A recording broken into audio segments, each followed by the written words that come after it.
the members of the public and some staff are joining us via Zoom.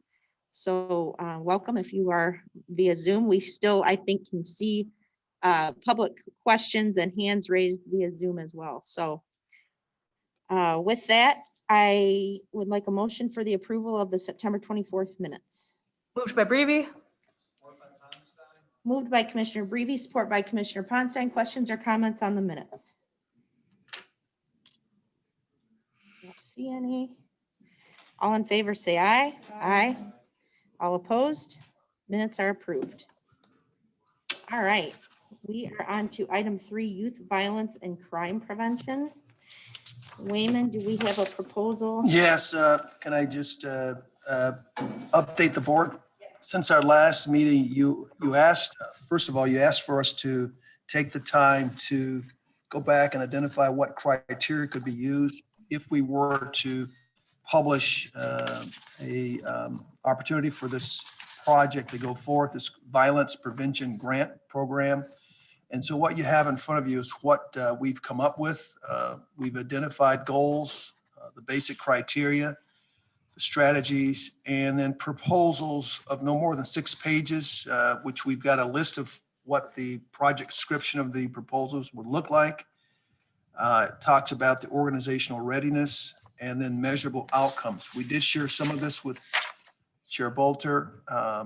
We believe we have a good process in place. If you go to page 3, timeline and process, we've identified that this would occur beginning this week. Once the committee looks at this and agrees to the parameters, we will be off and running to support the process. I have had conversations with a couple of entities since last week. One emailed me yesterday about the potential to pursue this grant. So I suspect that we will get several. I spoke with the YMCA. Staff and I met with the YMCA last week and then entertain input from a local nonprofit combined, which consists of several pastors in the community. And we're looking forward to hearing their formal proposal sometime this week. They said that they would be sending that this week. In addition to that, of course, we've heard from the Urban League. We have not received a formal proposal from them yet, but there's at least 3 entities out there now that have actually communicated that they have an interest in applying for this opportunity. We met with the sheriff, we met with the prosecutor. They were part of the criteria that has been built here. Had good conversation. They also agreed to support if we wanted to put a in place to look at the different grants. We wanted to get this up moving quickly. So similar to what we've done on other proposals, we would have a committee of sorts that would look at the proposals, including the sheriff, the prosecutor, to get this up and moving quickly. Linda Howell is out there, I believe. She's on Zoom. We are segregated in this room to give us distance and social distancing. So she's on the phone, Zoom call, as well as Steve Duarte. So if there are questions beyond what I can answer, we'll entertain them.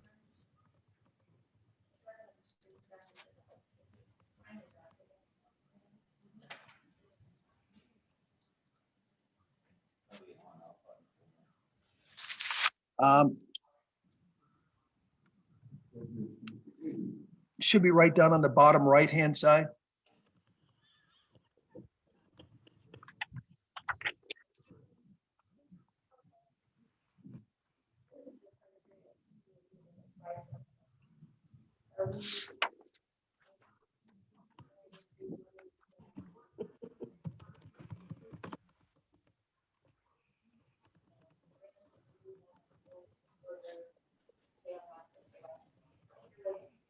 About the nonprofit selection committee that we have set for the project.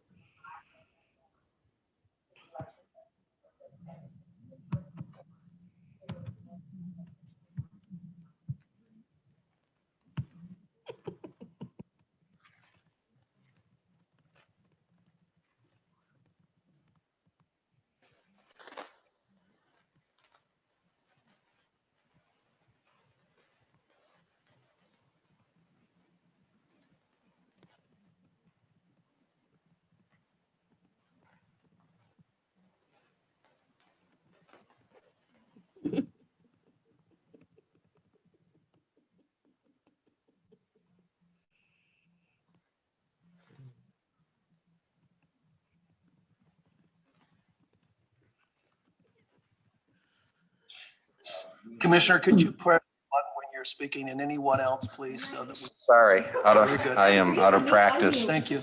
We got to get used to it again.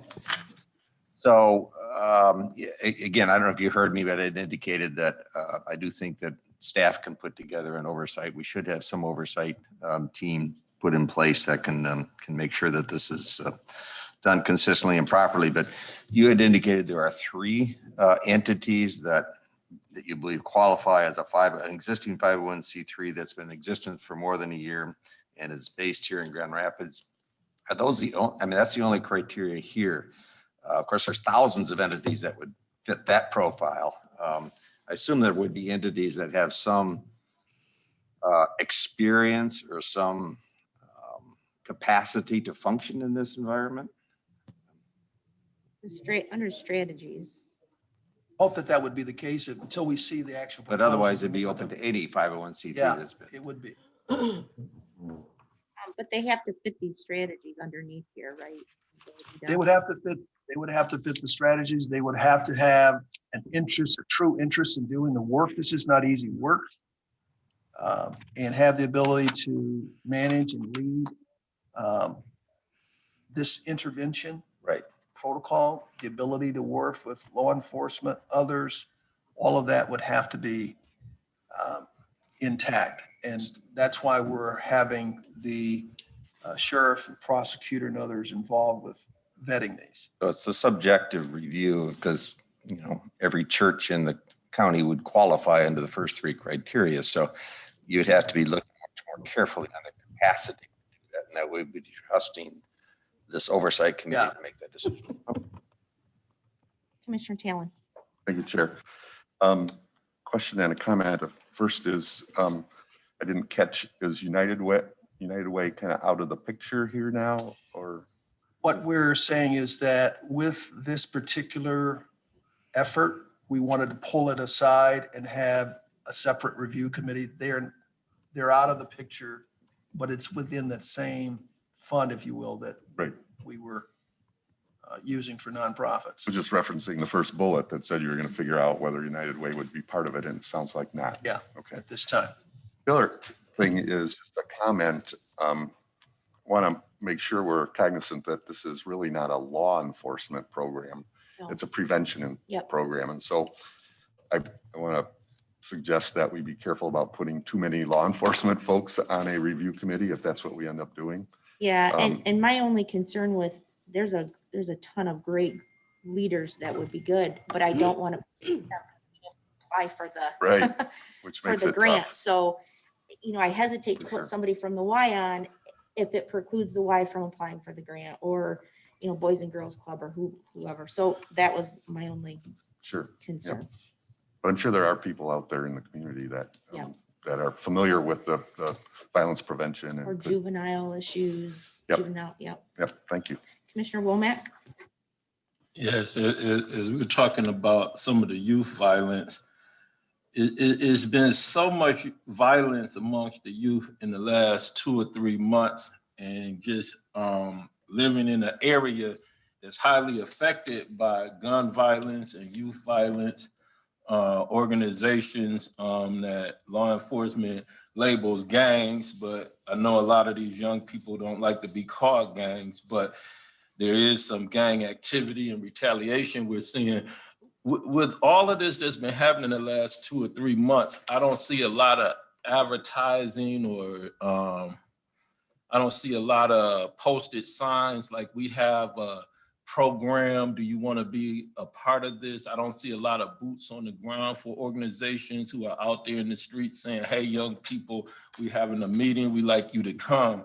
So I'm really gonna be looking at the fact that now that these dollars are coming out, is this gonna be something where now everybody jumps up now that there's dollars involved? Now you got thousands of people saying that we're doing these programs for the youth. Some of the ones we've already mentioned, like Boys and Girls Club, YMCA, these are people who have continuously had activities and programs out there. But I'm sure they're gonna need some funding to enhance what they've been doing, but I'm sure we're gonna have hundreds of new groups that jump up. So I just hope that the vetting is really serious, because if your heart isn't into really helping these youth, what you're going to go through trying to connect to is going to be more than what money can really pay you to do. So I just hope we have a good vetting system so we don't waste any money. But I'm very proud to support this, because our cities and townships, they need some help. And it's great that the county can come aboard. It's great that our sheriff's department can get aboard, because I've been to some meetings with the sheriff's department that they've called to me about for youth violence and activity. They've done some great research. They got some great data, and they care. Our sheriff's department was interested in areas that they don't even usually patrol. So I know that their heart's in the right place, and I'm glad to see our sheriff's department will be a part of that selection process. Thank you. Thank you. Commissioner Steck. Thank you, Chair. Just one other thought in that selection process, and I haven't looked at this in detail, maybe it's in here already, but if the programming that's being funded here is effective, I would want an organization that's prepared to commit to do this on an ongoing basis. That is, I know we've got $500 and when it's done, it's done. But again, if it works and it's making a difference, then I would anticipate that there'll be funding going forward. So that kind of commitment on a longer term basis is, I think, important. Well noted, and we'll make sure that, we've got organizational readiness number 2 under this document on page 1 that talks about the history of building and facilitating teams and mediating conflicts and so forth. But we will watch for that as well, making sure that they have the sustainability capacity to sustain the effort. And hopefully they can identify other funding, whether that be through other municipalities or foundations, others that would see this work going. Commissioner Womack.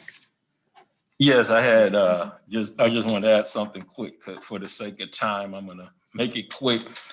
I would also hope that we could have some conversations about some of these nonprofits that we know are positioned to be accountable for those funds and accountable for audits, that they might be able to partner with some of the smaller groups that are already on the streets of Grand Rapids, like Moms on a Mission, Black Wall Street, Retired Wealthy Organization. These are some groups that are already grounds on in the community, working with the youth without funding.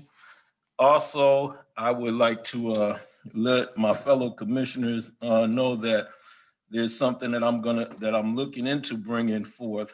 So if anybody wants to contact me with any advice, pro or con, when it comes to gun detectors, helping the city of Grand Rapids, Michigan, with some of the funding for gun detectors. They are devices that you would put on some of the buildings where there have been numerous shootings or murders in the area.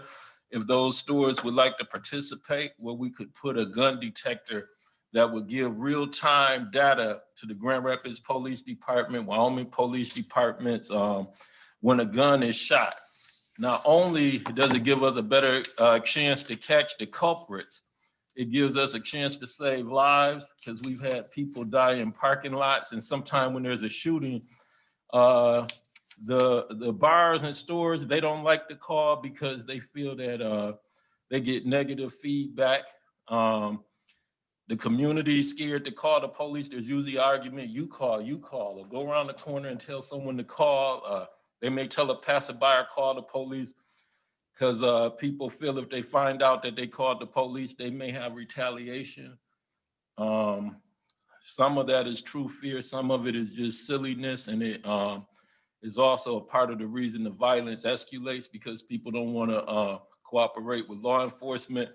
But these devices would be very helpful to the Grand Rapids Police Department and the townships. Thank you. So Commissioner, is that we'll probably get to that once we go down to number 4, once we start talking about requests, but is that that's a request Yes. that you'd like us to consider? Yes, and see if I could get staff, I could point them in the direction of some of the companies that do it just to help us come up with some numbers and see if they're, doable numbers, and help me with some research to see if it's really COVID related. But I can tell you during the COVID situation, police have a lot of other things they have to do. So the response time is slower and kids have less activity, the youth. So we've got more violence this year than we've ever had in my lifetime in Grampian. So I believe it is COVID related. Okay, Thank you. Commissioner Jones. Thank you, Chair Bolter. I wanted to pick up where Commissioner Steck left off because it's a piece I think that we have to really get our hands around. So are we looking to just enhance entities that already have programs and that would limit any programs that are new? Because in my opinion, if you are looking at a new program to have a factor that says you then have to fund it going forward, that could be a challenge, because if they had the funding now, they would be doing it. So I think you are limiting people and programs and entities that might have a concept, can do it for even a short time period, which I would argue is better than no time period. So I don't know if I necessarily want to put almost a financial handcuff on the concept of a new program that's worth investigating and exploring with these funds. And then from there, if there's funding, they can continue it. And if there isn't, then there isn't.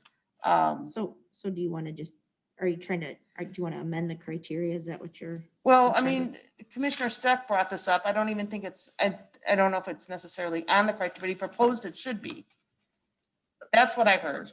Commissioner Steck? Yeah, what I'm suggesting, thank you, Chair. What I'm suggesting is that one of the aspects that is looked at is the potential for that entity to perpetuate that programming or programming like it. I wouldn't put it as a litmus test, but I would suggest that it is one of the criteria that you consider in selecting the entity. I've written it down and we'll ask staff to put some wording together to fit what we're talking about as far as sustainability. So we would Yeah. add that to this Yes. document. Any other questions or comments regarding this program?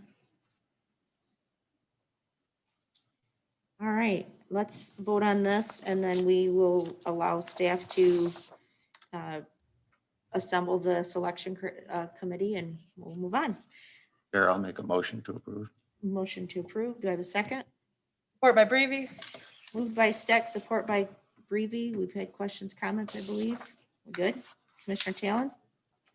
Clarify, are we voting on the criteria or are we voting on the bucket? We're voting on the criteria. I believe we already already voted for the Approve the bucket bucket, last. right? Yeah. Thank you.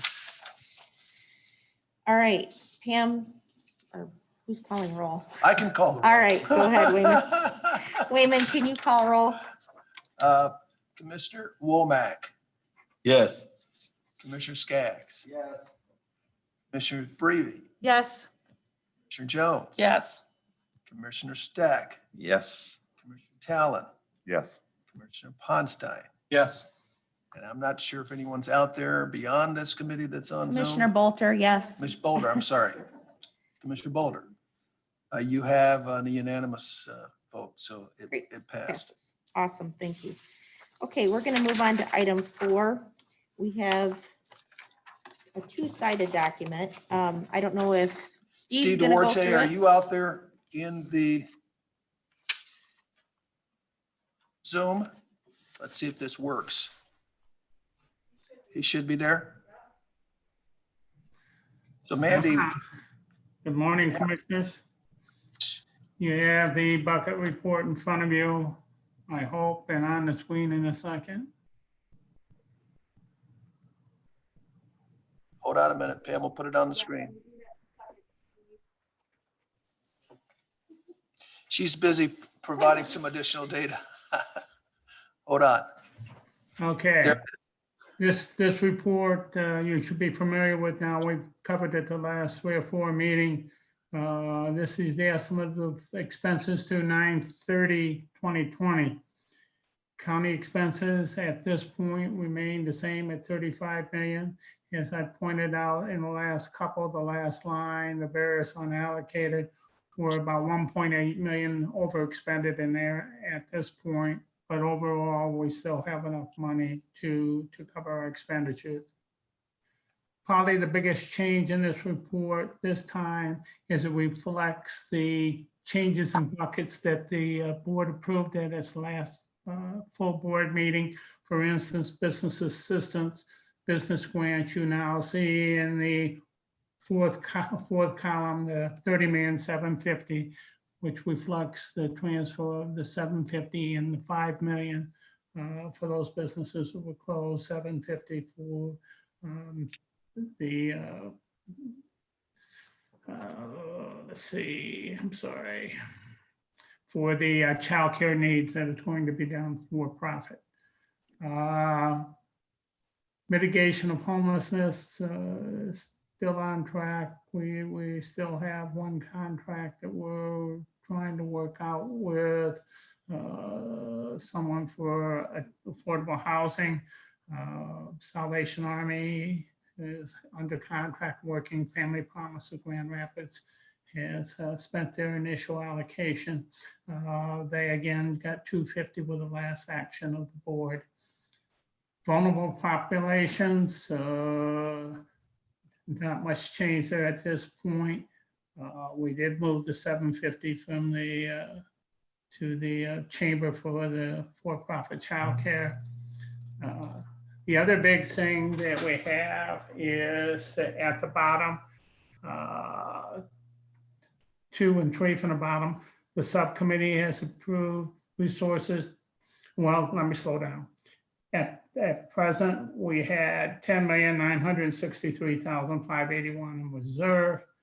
The subcommittee has approved resources and uses of 4,400,000.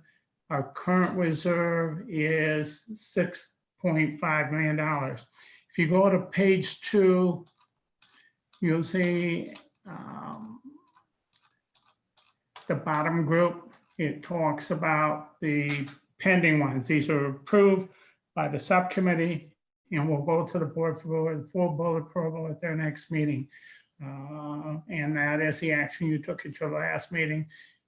It shows you the resources coming in, the projected, the changes in resources of 4.4 million, and get down to the projected net reserve that I just talked about on the first page. If there's any questions, I'd be happy to answer them. Okay, questions on the part that Steve's covered so far? See any? Okay, Steve, do you want to proceed? Steve, I have one question. Under organizations, and we've allocated all the 20,000s for all those chambers to participate. Have we just not paid those out yet, or we did pay those out?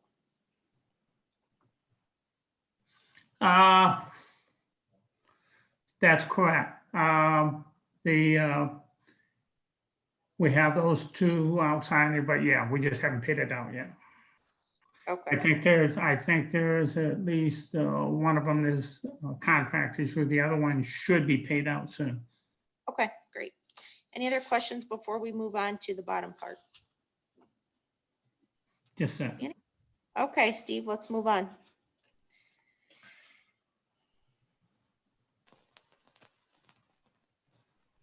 So Steve, what we want to talk about is how staff have looked at go to the bottom of the page, please. Yeah, the projected net reserve, the 6.5 million after we've made all the other adjustments there. What we would have in mind for spending those dollars.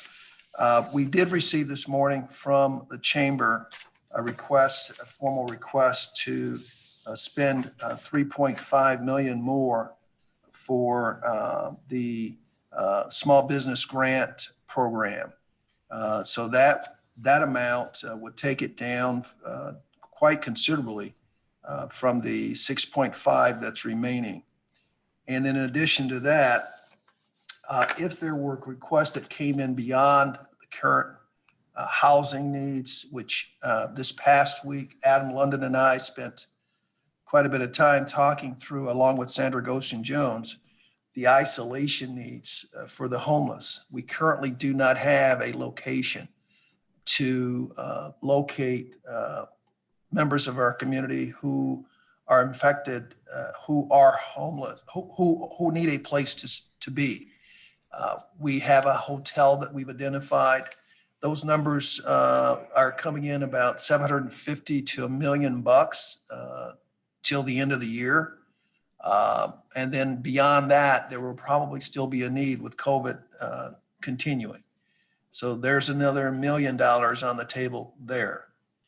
And then in addition to that, we don't know what requests we're going to get from the community related to this prevention effort around crime. There could be, beyond the 500,000, an additional need there. So that's the other piece that's sitting out there. Steve and Linda, you're on the phone. Are there any other items out there that we should be thinking through, considering with the subcommittee? Well, there's potentially maybe some more needs at the health department level, perhaps some more need at the public safety level. But those are the ones I'm aware of. There are probably some others. We continue to receive requests weekly for different things. Sometimes they can be fit into an existing bucket, sometimes they can't. So while I can't give you an absolute dollar amount, I can tell you that we do have some other needs on the horizon. Yep. Al Jano made me aware of this weekend a need for Fuller Complex. I don't know if Al is on the line, but did he share that information with you prior to the recommendation from Adam London a few weeks back, a week and a half ago? Was that included in that number that Adam pitched to us of the 2 million? Was the 150 that Al talked about with me over the weekend included in that number, Steve?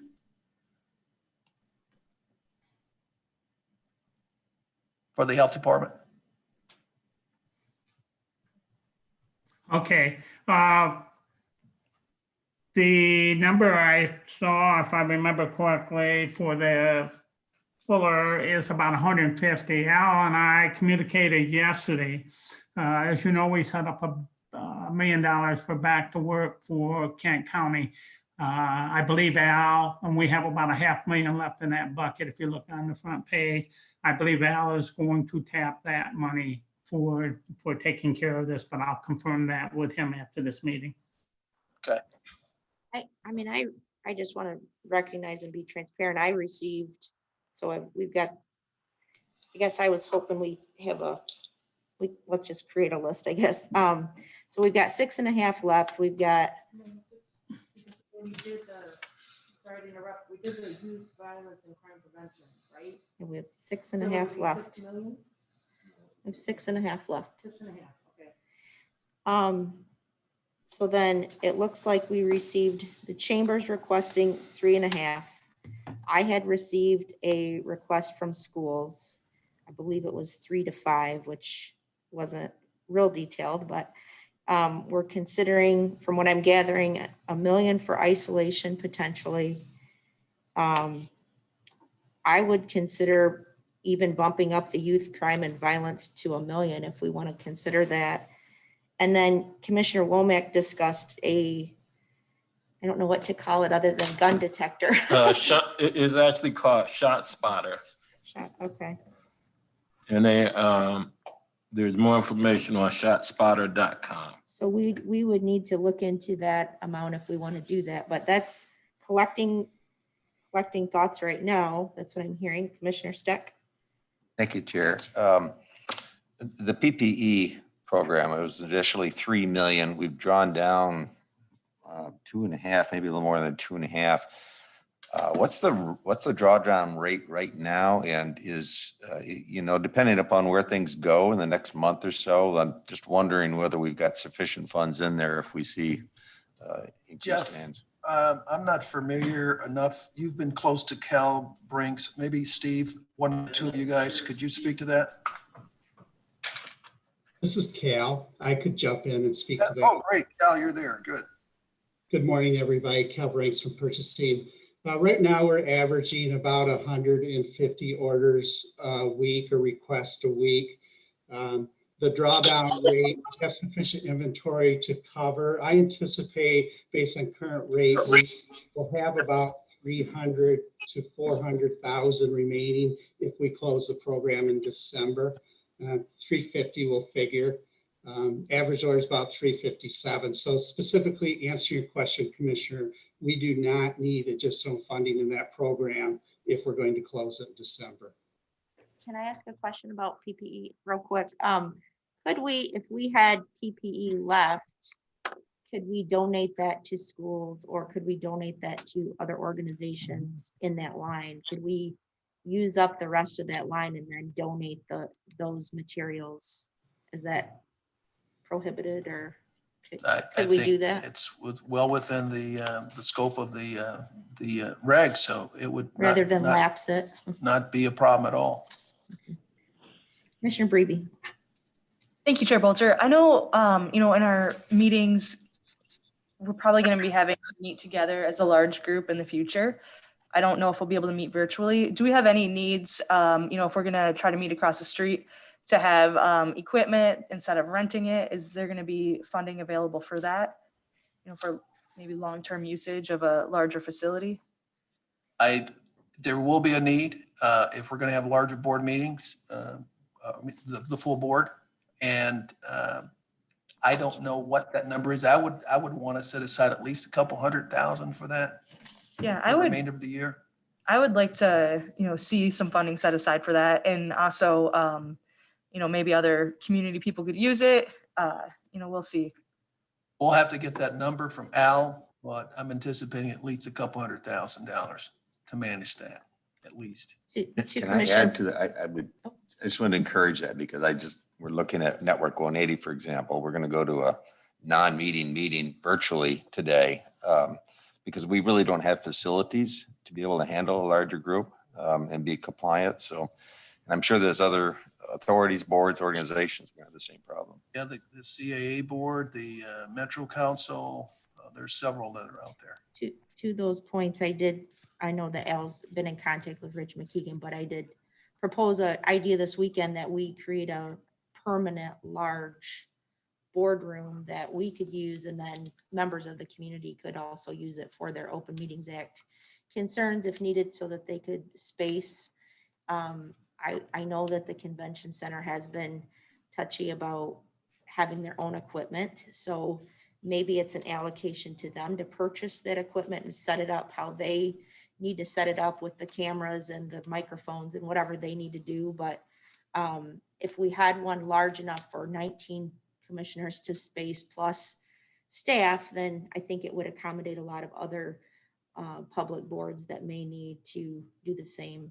So that was an idea that we're looking into. But I don't know how much funding to put aside for that at this point. So it's another idea out there. Commissioner Jones. Thank you, Chair Bolter. I would just want to put on the radar as we're throwing additional components in the mix. I heard feedback from multiple constituents, from the head of Rockford Public Schools. There is a significant need for more rapid testing. And I don't know if we can engage in that. I know there's some discussion how accurate it is. I do know that Florida has a 3-hour test, and I don't understand why we don't have that same testing.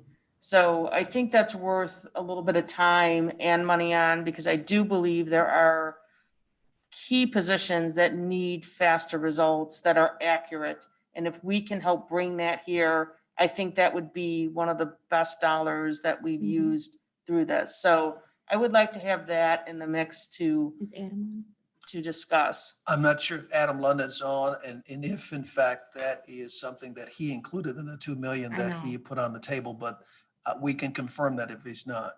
Thank you. Commissioner Ponstein. Thank you, Chair Bolger. I just wanted to echo your remarks about our excess PPE going to the schools. I know our staff is stretched, so if we're going to do something like that, I think it'd be wise to just allocate that excess to the intermediate school district and let them handle how that's distributed and where the needs are. Thank you. Okay, questions or comments or any other ideas that we have? Commissioner Talon. Thank you, Chair. Just this is probably for Wayman. I appreciated the suggestion of an additional $1 million for isolation. I also noticed that in the county expenses, there's a line item for homeless. I'm not sure what that is, but there's still $1.2 million available in there. Yeah, that's what Steve and I talked about Friday or so. Steve, could you comment on that? There's the housing number, there's still 1.1 million left. Is that to be? I'm talking about under the county expenses up in the top bucket. There's a Other side. line item for homeless, I'm which I thought was for the very purpose that we're talking about, the isolation. right, and that's correct, and that's correct. Steve, But can you there's- talk about that 1.226 in the CRF homeless line? That's That money remaining. was set aside originally for Fulton Manor, and we have wrapped up that program. As far as I know, the last discussion I had with both Fiscal and Gail Blink, that money is available to be used for this homeless activity. So those dollars could be programmed for that same need. Okay, so we don't need to allocate an additional $1 million then, Steve? For isolation? Steve, did you get that question? I'd like to verify that, but at this point, I don't think so. But by the time we come back with the allocation, I'll have the answer to that question, whether we need to put part of that in a new allocation or just have it available to spend there. Chair, that is a piece that I've heard from numerous sources is important, that Yeah, we'd be able no, to, yeah. that perhaps there's some reluctance to even test because we don't have a place to put folks who end up testing positive. So I think we need to do it. I just want to make sure we weren't overlooking that $1 million that's still left there. Okay. Thanks. Commissioner Ponstein. Thank you, Chair Bolter. So maybe for a clarification for me, we use the word isolation for homeless if they're tested. Can someone give me a picture of what that looks like? They tested positive, then we put them in a hotel room and they're on their own. I mean, there are a lot of problems they're facing because they're homeless. How does that look for a homeless person just to be put in a hotel room? Are there any other services? I mean, Yes. if it gets more of a severe case, what are the options? Just a general question. When we set the arrangement up down on Division Street, we had our health department working with Mel Trotter with the Guiding Light Mission, and they set up a process to manage these clients while they were there. Same thing with Family Promise, as they have isolated people in hotels. They are responsible for managing the needs of that client population while they're there. The same would happen if we were to find another location. We would support a nonprofit organization like Family Promise, Salvation Army, Mel Trotter, others, to manage that population in conjunction with our health department and with our hospital community. So we have protocols set up for that. And so we would simply arrange an agreement with whatever the entity would be to help manage that process. Commissioner Steck. Thank you, Chair. Just to follow up to Commissioner Womack's inquiry about this technology, is there a price tag on that? Is there a range of cost that's associated with that you already understand? Yes, it's about 65,000 per mile. Per mile? Per mile. Of, Per square mile. They put a number of shot spotters within that mile that can give instant access to the police. And some of the data showed that 60% of gunshots are not even reported to the police. So it will also give us data where these cities can tell exactly how many were in their city. And an effective range in Grand Rapids could be anywhere from, I would say, probably at least a 5-mile radius in some of the hot spots.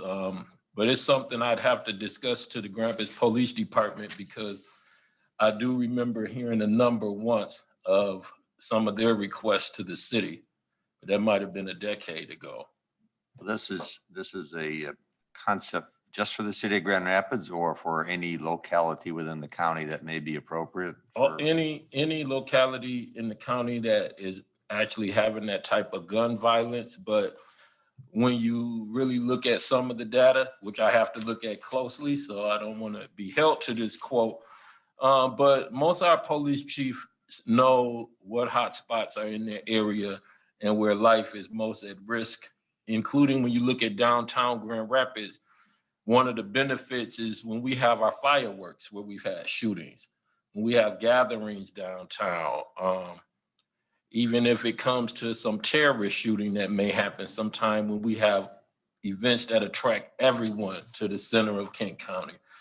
It's just a great thing to use. And most SWAT teams have some mobile shot detectors so that when they're out and about, a lot of times you hear a shot, but the echo might send you the wrong way. So a lot of SWAT teams carry mobile shot detectors that can tell them within 25 feet where that shot came from. But again, are we talking about 100,000 kind of range or $1 million range, any sense at all? I would say we could do something effective for 500,000 or less. And the technology, they have a one-time initiation fee for their cloud computing that helps do this. So it's not a continued maintenance charge from the shot spotter.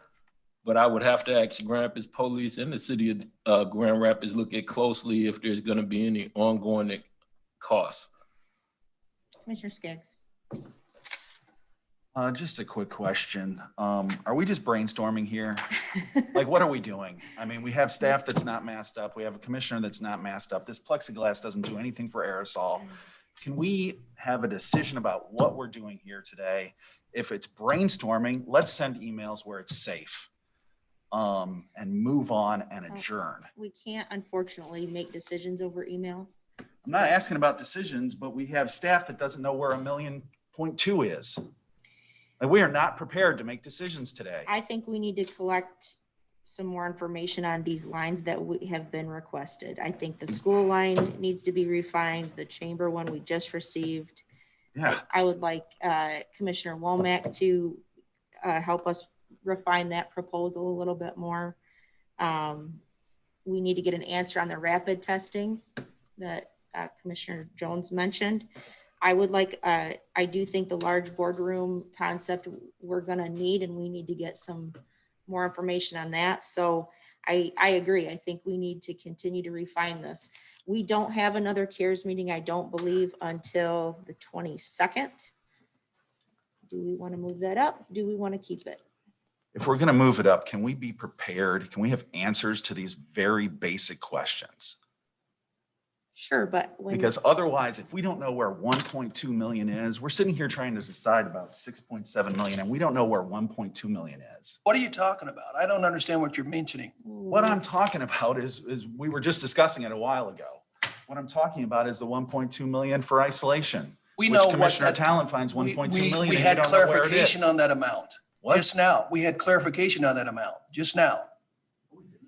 1.2 million, Steve Duarte communicated what that amount is. Yes, he said 1.2 million, but you were talking about an additional 1 million earlier, and he said he would get back to us whether that was necessary or not, or whether that was the recommendation. But it's not sitting here. The Chamber of Commerce, we get this today. We get it during the meeting. You know, It's extremely frustrating my to issue be here here is and to not there's be no prepared. way that Can staff I can finish my perform. discussion? Can I finish my question? It is extremely frustrating to be here and to not be prepared and to not have people masked up here.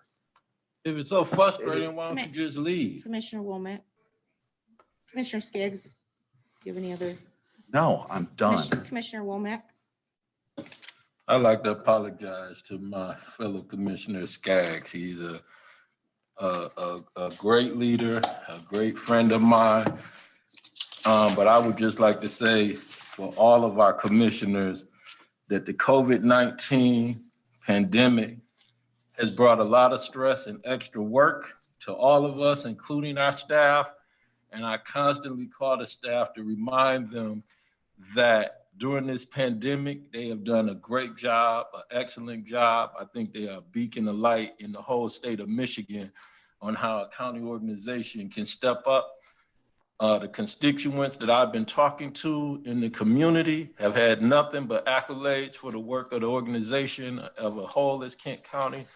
And I would just hope that even the stress that comes upon us commissioners, that we can hold ourselves together, because this is a time that we need unity in the United States of America. We need to motivate each other, hold each other up. No organization is going to be perfect. And if we continue to look for problems within any organization at this time, you can definitely find them. But it's not going to help our voters and constituents if we fall apart. So I'm just asking all the commissioners for us to truly show our leadership and unity and our temperance at this time. Thank you, Commissioner Womack. Commissioner Steck. Thank you, Chair. Well, I have found this useful to have the conversation about what are the potentials for finishing out the application of these funds. I do think that there are a number of opportunities here for us to consider. I do think that we should have a little more vetting on that from staff, because as I add this up, we're about 10 million in potential asks for 6.5 million left over. And obviously these are all good quality asks, but we have 6.5. We don't have 10 to 12. So I guess I would ask that if we can have staff go back and do a vetting on that, come back with a recommendation on where we do that. These are ideas that are all important to us, obviously, because we raised them. And whether or not we can do that in the meeting next week, as opposed to waiting till the 22nd. Well, we have a board meeting this Thursday. And I don't know, do we want to move it up to that date, or do we want to do it the following week? I'm inclined to ask that we do it sooner than the 22nd, just because we're getting closer to the We have wire. legislative on Tuesday. Would we want to do it after legislative on Tuesday? Does that present any issues? Commissioner Skaggs is already here. Cannot do it on Tuesday. How about after board on Thursday? That depends if staff can get that. You think we can have that proposal, Wayman, by then? Does that Yes, we can give do you that. enough time? Yes. Does that work for everyone? Okay, I also think the community is used to us meeting on Thursdays. We bumped it up to Monday. And I also think they think we have a lot of time left to make these decisions for the end of the year, and we really don't. So we need to make sure we're recommunicating with our partners and making sure they get those submissions in this week prior to Thursday, and we will request that staff create a recommendation for the remainder of the unallocated funds. Does that work for everyone? Okay, can we move on to public comment? Commissioner Ponstein. Thank you, Chair Bolter. So I thought I would respond to the little tirade by my Commissioner Skaggs, somehow that his health has been put in jeopardy and this space is unsafe. You know, when I came in, I had my temperature taken. I made sure that I was feeling well before I came. I've got hand sanitizer in front of me. I got plexiglass on both sides of me. I'm not within 6 feet of anyone. When I leave my chair, I put the mask on.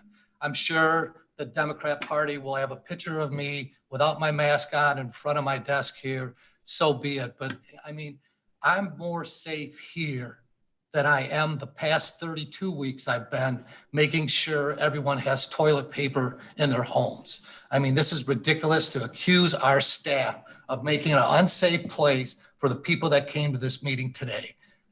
You know, I just wish the politics would end, but obviously we have not outgrown that. Do we have any public comment from the email? I just checked the inbox and there are no messages in there. Okay, thank you. And no You're hands welcome. raised, since we have Zoom public, right? Nope, no hands are raised either. Okay, thank you. Commissioner Steck, I don't know if I'm part of the public or. I guess your public comment. Well, I just wanted to acknowledge staff. The structure of this meeting was determined under fairly emergent circumstances, given the ruling of the court last week. And I, for one, think that they have implemented some strategies and some practices here on short notice, all of which to me appear to be totally compliant with all of the OSHA, MyOSHA, and frankly, all compliant with all of the executive orders that otherwise would be in effect. So I acknowledge you for that. I think that you have created a safe environment here. As we all know, there are lots of places out there in the community where people are working every day in environments that don't have half of the protocol that we have here. So thank you for that. All right, any more comment before we adjourn? Commissioner comments? I see none. All right, we are going to adjourn until Thursday after board meeting. We will select the time and email you. Thank you very much.